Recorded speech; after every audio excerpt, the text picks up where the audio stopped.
Hello everyone. I know no one is watching, so hi YouTube.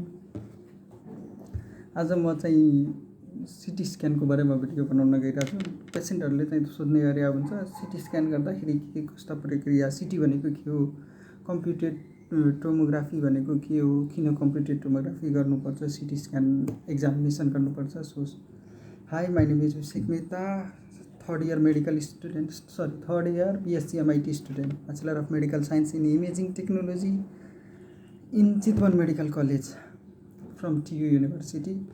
So पेसेन्टहरूले सोध्ने भनेको पहिला चाहिँ सिटी भनेको के हो। सिटी कम्प्युटेड टोमोग्राफी भनेको चारैतिरबाट रेडिएसन फालेर अनि त्यसको इमेज लिने, यो हात भयो चारैतिरबाट रेडिएसन पास गरेर अनि यसको इमेज बनाउनु, क्या भित्रको एनाटोमिकल स्ट्रक्चरको इमेज बनाउनु नै सिटी भन्छ। वाइ डु आई अर्को क्वेसन भनेको पेसेन्टहरूको के रहेछ भने हामीहरूलाई सिटी किन चाहिन्छ। सिटी चाहिने भनेको डिफ्रेन्ट पर्पस हुन्छ। लाइक सिटी भनेको पहिला त एक्जामिनेसन हो फर एनाटोमिकल स्ट्रक्चर हो कि भित्रको अर्ग्यानहरू फुटेको टुटेको हेर्नु छ भने त्यसको लागि भित्रको अर्ग्यानहरू कस्तो चलिरह, के त्यसमा एबनर्मालिटीहरू छ, क्याल्सिफिकेसन छ कि छैन, क्यान्सर छ कि छैन, इन्डिकेसनहरू थुप्रै छन्। सिटी भनेको धेरै कामको लागि कमन भनेको त्यही ट्युमरहरू हेर्नलाई, ब्रेन स्कल इन्जुरीहरू हेर्नलाई, भित्रपट्टिको हाम्रो शारीरिक इन्जुरीहरू हेर्नलाई बनाउँछ। अर्को क्वेसन रहेछ पेसेन्टहरूको भनेको is it safe. Yes, safe त हुन्छ, तर अब रेडिएसन डिपार्टमेन्ट भएपछि रेडिएसन लाग्ने चान्सेस त भइहाल्यो होइन। रेडिएसनले जति हार्म गर्ने हो।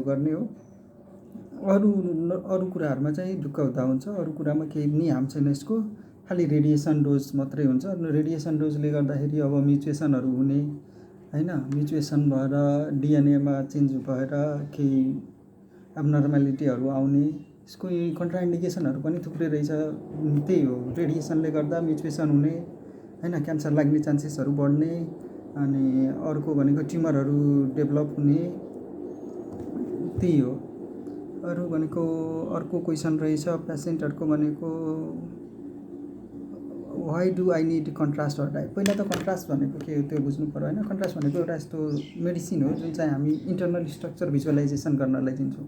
For example if I need to examine my blood vessels होइन, ब्लड भेसल्स हेर्नु छ भने ब्लड भेसल्समा कन्ट्रास्ट आइरहेको छौँ। त्यसको कारणले के हुन्छ भने त्यो ब्लड भेसल छुट्टिन्छ अरू टिस्युहरूबाट, जसको कारणले गर्दाखेरि त्यो राम्ररी चाहिँ देखिन्छ। सो त्यसको स्ट्रक्चर भिजुअलाइजेसन गर्नलाई हामी एउटा दबाई युज गर्छौँ, त्यसलाई नै कन्ट्रास्ट एजेन्ट भन्छ। Now how do I prepare for the scan, most important question है। सबै पेसेन्टहरूलाई प्रिपेयर हुँदाखेरि पहिला चाहिँ त्यो एलर्जिक छ कि छैन होइन। डाईहरू राख्दाखेरि अब कसैलाई औषधिहरूले गर्दाखेरि एलर्जीहरू हुनसक्छ, हाइपर सेन्सिटिभिटीहरू हुनसक्छ।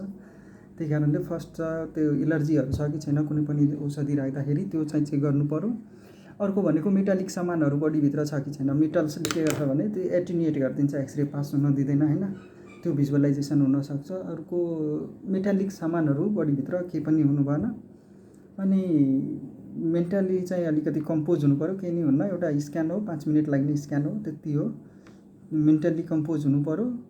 अर्को भनेको एलर्जीहरू हुनु भएन। प्रेग्नेन्सी इज मोस्ट इम्पोर्टेन्ट कन्ट्राइन्डिकेसन होइन, प्रेग्नेन्सी हुनु भएन, किनभने मैले भने रेडिएसन लाग्छ, रेडिएसन डिपार्टमेन्ट हो, रेडिएसन हुन्छ। अब त्यो फ्युटस चाहिँ जुन प्रेग्नेन्सी बेलामा डेभलप हुने बढी चान्सेस हुन्छ, त्यतिखेर चाहिँ रेडिएसनले गर्दा म्युटेसन आउने धेरै चान्स हुन्छ बच्चामा होइन, भाङ्गोटिङ्गो हुने, डिसेबिलिटीहरू आउने धेरै चान्सेस हुन्छ।